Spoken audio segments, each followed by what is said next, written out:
2006-os Genfi autókiállításon bemutattak egy egész különleges autót.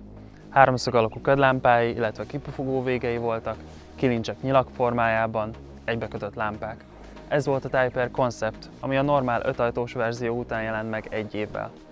Viszont azt tudtad, hogy volt egy verzió az 5 ajtós változat és a Type R között?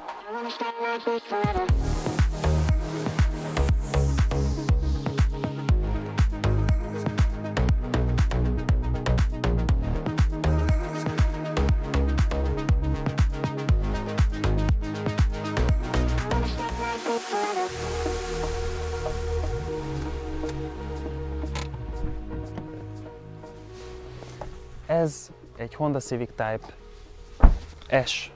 Első ránézésre hasonlíthat az erősebbik testvérére, hiszen ugyanúgy 3 ajtós, agresszívabb küszöbszpoilerek találhatóak rajta, sportosabb ülésekkel. Igazából az egészről elmondható, hogy olyan sportos, mégis futurisztikus. A prospektus szerint a Civic dizájnját Milánó stílusa, kultúrája és építészete ihlette. Nem tudom hogyan. Ahogy említettem, a ködlámpák háromszög formájában jelennek meg, úgy, ahogy a kipufogó végek is. Viszont az 1.4-es modellnél ez a háromszög le van takarva, és lefelé van elvezető a kipufogó. Így egy ilyen autó mögött állva viszonylag könnyen meg lehet mondani, hogy milyen motor lehet benne. Ha már itt vagyunk a hátuljánál, érdemes megemlíteni ezt a hátsó lámpasort, ami úgy 15 évvel megelőzhette akkorát, hiszen most kezdett divatba jönni ismét az autóknál ez az egybekötött lámpa. A csomagtérajtónak van pár különlegessége, ez a éles, sok vonallal rendelkező rész, ez műanyag. Felette találhatjuk a felső szélvédőt, amit ketté oszt ez a nagy szárny. Emiatt nem olyan egyszerű hátra kilátni, viszont gondolom nem véletlen tervezték ilyenre az autót. Áramvonalasabb, sokkal formásabb igazából oldalról nézve, és este van egy előnye, hogy kitakarja a mögöttünk lévő lámpáját. A hátsó szélvédő alsó része flexible van, emiatt sajnos könnyebben mattulhat, könnyebben karcolódhat, fólia nem ragad meg rajta. Igazából sok hátránya van, kevés előnye. Viszont ha belegondolunk, sokkal sportosabban néz ki ettől akár egy 5 ajtós változat is. A Type S 3 ajtós léte miatt elég nagy ajtókat kapott, ezáltal megkönnyítve a hátsó ülésekhez való hozzáférést. A rakéta vagy nyílformájú kilincsek, illetve az alumínium hatású tanksapka tovább viszik az autó design elvét, miszerint bárhonnan is nézzünk rá, érdekes legyen. Ez a design elv kifejezetten észrevehető volt az autó elején, ahol eleinte egybefüggő lámpasor volt, ugyanúgy, mint az autó hátulján. A motorháztető közepén egy nagy dudor van, a ködlámpák helyén szintén. Az egész olyan sok volt európai szemmel. 2009-ben az első ráncfelvarrásnál megváltoztatták ezt a Honda vitrint lyukacsosra, ami igazából csak dísz volt, ugyanúgy nem engedett át semennyi levegőt. Majd 2010-ben megkapta a Type R-hez hasonló teljes rácsot, amilyen ezen is van. Az autó újjára mellett először mindenkinek a kinézetével kellett megbarátkoznia, hiszen akkoriban még tényleg nem nagyon voltak olyan idegen formájú autók, mint manapság egy Hyundai Tucson vagy Kia Sportage. És azt is hozzátenném, hogy a japánoknak teljesen más a kultúrájuk, úgyhogy lehet, hogy nekik sikeresebb lett volna, hogyha otthon árulják többet. Viszont ott csak 201 lóerős verziót kaptak csak 2009-ben Type R Euro néven limitált szériában, úgyhogy ezt már nem tudjuk meg. Az autó méretéhez képest a Civic csomagtartója egészen hatalmas, akár 3 nagyobb bőrönd is be tud férni ide csak a hátsó csomagtartó részre, illetve ha lehajtjuk a hátsó üléseket, akár 7 bőrönd is befér.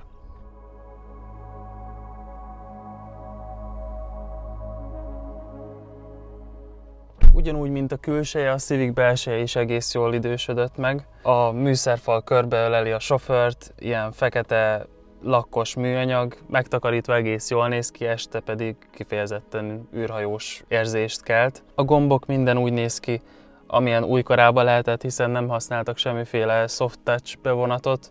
Maximum ki vannak fényesedve, de 10 akárhány éves korára, már a legfiatalabb is 12 éves, ennyi elnézhető. Itt a műszerfal felső részén találhatjuk a sebességmérőt, a sebességmérő bal oldalán találunk egy ilyen rev métert, amin megjelennek ilyen narancssárga kis pöttyök, azt jelezve, hogy ideje váltanunk. a jobb oldalt találjuk pedig az Eco kijelzőt, ami zöld pöttyöket jelenít meg ahhoz mérve, hogy mennyire nyomjuk neki a gázpedált. Mellette találjuk a felső kijelzőt, amin a rádióállomást, illetve az órát találjuk. Eredetileg ebbe ki lett cserélve már ilyen 2DNS-re, ezáltal ott most csak a dátumot és időt látjuk, minden más rádióval kapcsolatosat a főkijelzőn. Az alsó szinten a fordulatszámmérő körül találhatunk különböző jelzéseket az autó állapotáról, a közepén találhatunk egy egyszerű kis kompjútert, ami az átlagfogyasztást, a pillanatnyi fogyasztást ki van bekötve az autóban, ilyen átlagos információkat találhatunk meg. A Type S-ből nem volt olyan sok felszereltség, mint a 5 ajtós testvérének, viszont ugyanúgy ki lehetett extrázni őket ülésfűtéssel, napfénytetővel, xenonlámpával, vagy akár GPS-szel. Rengeteg kisebb-nagyobb tárolórekeszünk van, illetve a kesztyűtartó az egészen meglepően nagy. A Type S ülései ilyen fekete-fehér mintásak Alcantara oldaltámasszal. Ez egy kicsit sportosabb, mint az 5 ajtós verziói, viszont kevésbé versenyautós, mint a Type R. Viszont hátul van egy kis trükkje, amit a Jazz-től tanult, és ezt megkapta mindegyik korabeli Civic, legalábbis azt hittem.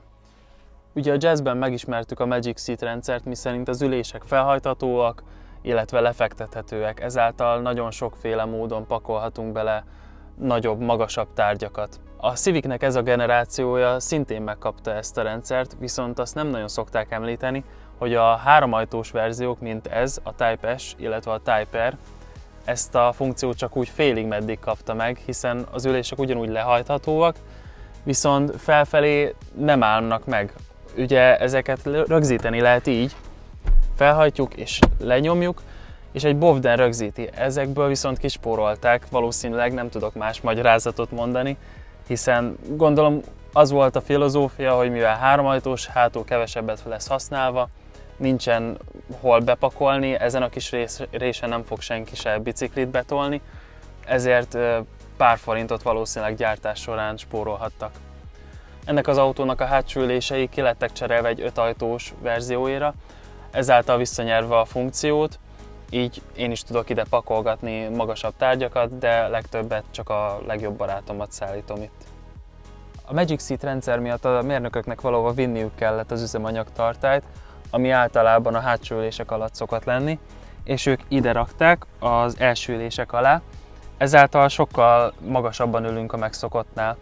Ez magasabb embereknek probléma lehet, hiszen úgy van megtervezve a műszerfal, hogy ugye 2 lépcsős, alul van a fordulatszámmérő, felül a sebességmérő, és pont úgy van megcsinálva, hogy a kormány a 2 között legyen. Tehát, hogyha túl magasan ülünk, akkor lehet, hogy vagy kitakarjuk a fordulatszámmérőt, hogyha meg túl alacsonyan, ami nem valószínű ebbe a kocsiba, akkor a sebességmérőt. Tehát, hogyha érdeklődsz az autó iránt és egy kicsit magasabb vagy, akkor mindenféleképpen ülj be egybe, és nézd meg, hogy a te üléspozícióddal ez a 2 lépcsős tervezés, ez működik egyáltalán. És akkor szíve-lelke ennek a márkának a motor. A Type S 3 motorral rendelkezhet, 1.4 benzin 100 lóerővel, 1.8 benzin 140 lóerővel, illetve 2.2 dízel 140 lóerővel szintén. Ebben az autóban az 1.8 található meg, és ez az a motor, amit mindenki ajánl igazából azoknak, akik érdeklődnek az autó iránt. A Jazzből ismert 1.4 az gyengébb, viszont városi használatra tökéletes lehet. A 2.2 dízel az ennek az ellentétje, hosszú távokra tökéletes, kevés fogyasztással, illetve sokkal erősebbnek érződik, mint bármelyik benzines társa. Viszont annak több is a meghibásodási lehetősége, hiszen 2-s tömegű lentkerék, illetve turbó található benne. Nem véletlen ajánlják legtöbben az 1.8-at, ez az arany középút igazából, viszonylag keveset fogyaszt, megbízható, jól mozgatja a kasznit, ez a legtöbb ember számára teljesen megfelelő.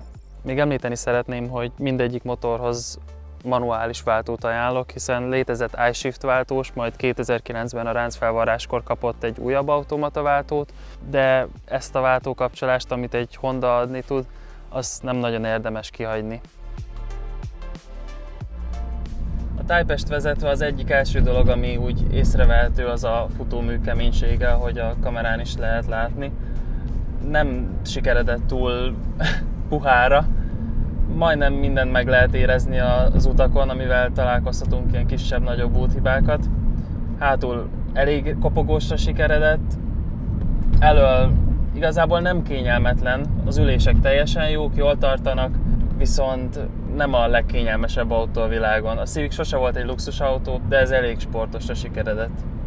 Előre jól lehet kilátni, viszonylag vastag A-oszlopok kerültek, viszont hátul szinte nem sok mindent lehet látni. Hatalmas C-oszlopok vannak, kicsi ablakok a 3 ajtós léte miatt, az 5 ajtósnak természetesen nagyobbak voltak hátul. A hátsó spoiler se segít, ez a kettéosztott szélvédőse. És hogyha használjuk valamelyik Magic Seat-et, vagy akár mindkettőt, akkor még abból a kicsi hátsó szélvédőből is lopunk kb. A felét.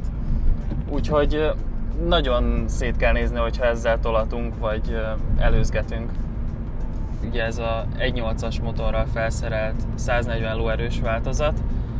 Nem egy versenyautó, nehogy valaki azt higgye, de szerintem teljesen megfelelő a legtöbb embernek ez a teljesítmény.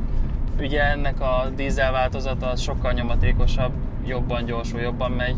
Ezt nagyon forgatni kell, akkor is legtöbbször csak búg, de nagyon hangulatos kis autó, én nagyon szeretem. Igazából ez minden autónál igaz, de ennél az autónál kifejezetten be kell ülni, kipróbálni, hogyha valakit érdekel, hiszen ez a kettéosztott műszerfal nem minden magasságnak megfelelő. Ugye rajta ülünk az üzemanyagtartályon, magasabban ülünk. Nekem most pont megfelel, de el tudom képzelni, hogy valakinek túl alacsony a kocsi, vagy túl magasan ül. Nagyon ajánlani tudom mindenkinek a Type-est, hiszen egy érdekes kinézetű autó kívülről, belülről. Nagyon megbízható motorja van, igazából a teljesítmény is a legtöbb embernek szerintem bőven elég, és mindemellett praktikus is. Tehát amelyen kicsinek tűnik, annyi mindent el tud nyelni ez a kis autó, hogy tényleg meglepő. Nagyon szépen köszönöm a figyelmedet, remélem tetszett a videó, és remélem tudtam valami újat mutatni erről a manapság már megszokott autóról. És meg szeretném köszönni a tervezőnek, aki ezt megrajzolta és kitartott mellette, hiszen megmutatta nekünk, hogy néha egyszerűen merni kell, mert még hogyha nem is jön be mindenkinek a munkánk, lesz egy jó pár ember, akinek igen, és az, ami igazán számít. Úgyhogy ezzel az üzenettel szeretném zárni, legyen további szép napod, szia!